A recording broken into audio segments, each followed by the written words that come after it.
শুভ সকাল সবাইকে। কেমন আছেন সবাই? আশা করি সবাই খুব ভালো আছেন।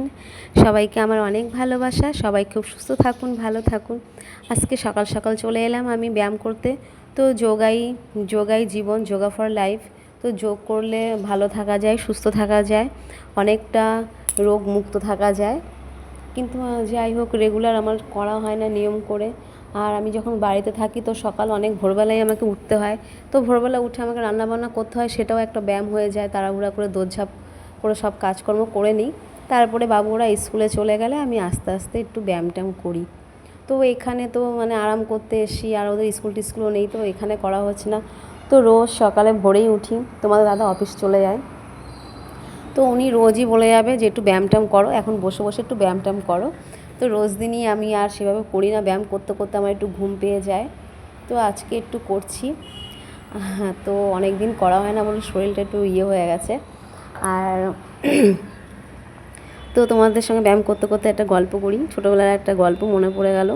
সকাল সকাল ছোটোবেলায় আমরা সকাল সকাল উঠতাম, উঠে তো ফুল টুল তুলতাম। তারপরে আর এখন তো যাই হোক, বিয়ের পরে সকালে উঠে রান্নাঘরেই ঢুকে পড়তে হয়, রান্না বান্নার তোড়জোড় কি করতে হয়। তো হতো কি, মাঘ মাসে মাঘডুব বলে একটা পুজো হতো। মা জেঠিমারা তোমরা এটা শুনেছো, তোমরা জানো এই পুজোটার কথা অনেকেই। বা এখন আর এই পুজোটা অতটা করা হয় না, করে না কেউ। কারণ যারা করতো তারা তো সব বিয়ে থা হয়ে গেছে, যেমন আমরাই ছিলাম, আমরা করতাম। আমরা এখন বিয়ে থা হয়ে গেছে, তো আর কে করবে। তো এই পুজোটা পুরো মাঘ মাস শুরু হলে মাঘ মাসের প্রথম দিন থেকে শেষ দিন পর্যন্ত আমরা ভোরবেলায় উঠতাম, উঠে সবাই স্নান টান করতাম। যেই বাড়িতে পুকুর আছে তো সেই বাড়িতেই আমরা সবাই, আর সবাইকে বাকিদের সবাইকে ডেকে একসঙ্গে স্নান টান করে সবাই আগুন টাগুন জ্বালাতাম। জ্বালিয়ে সেখানে আমরা গান টান করতাম, কৃষ্ণ ঠাকুরের গান। তারপরে গান টান করার পরে আগুন টাগুন পোয়ানোর পরে তারপরে তারপরে আস্তে আস্তে সকাল হয়ে যেত, যে যার বাড়িতে চলে আসতাম। আর মাঘ মাসের শেষে এই পুজোটা উদযাপন করা হতো, সবাই নতুন জামা কাপড় পরে পুজোটা করা হতো। আর বাড়ির উঠানের মাঝখানে একটা বেদি করা হতো, অনেক বড় বেদি, মাটি ফাটি দিয়ে। তো তখনকার দিনগুলো কত সুন্দর ছিল, সবাই পুজো পাশটা নিয়ে ব্যস্ত থাকতো, কত সুন্দর। আর এখন দেখো সবাই ফোন, টাইম পেলেই ফোন। আর তখন আমরা কী করতাম, পুজো করতাম। সকালে একটা নিয়ম, ভোরবেলা উঠে আমাদের স্নান টান হয়ে যেত।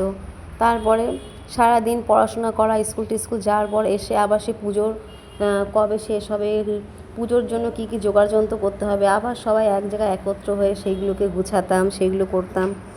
তো কীভাবে দিনগুলো সুন্দরভাবে কেটে যেত, কাজ করতে হতো, পুজো পাশরা এইসব সবাই একসঙ্গে খেলাধুলা করতাম, গল্প করতাম।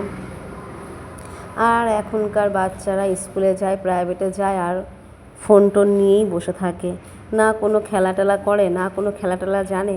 সত্যি আমার মাঝে মাঝে মনে হয় যেন আমি ছোটোবেলার দিনগুলোতে আবার ফিরে যেতে পারতাম, ফিরে যেতেই চাই সত্যি কথা বলতে। কিন্তু সঙ্গে সেই সঙ্গীদের পাবো না। তো বলে না, যেই দিন যায় সেই দিন আর ফিরে আসে না। সত্যি কথা বলতে সেই সময়টা ফিরে গেলেও সেই সময়ের মানুষগুলোকে আমরা আর পাবো না।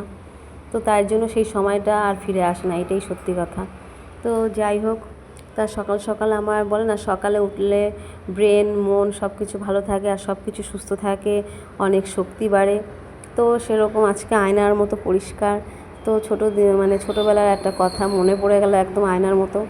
আর তোমাদের সঙ্গে গল্প করেও ফেললাম। তো আজকে আজকে এই পর্যন্তই। তোমরা সবাই খুব ভালো থেকো। তো আমার গল্পটা কেমন লাগলো বলবে অবশ্যই। আর কারা কারা এই পুজোটার কথা জানো অবশ্যই আমাকে জানাবে, বলবে তোমরা কী, তোমাদের বাড়িতে কী নিয়মে করা হয়। তো যে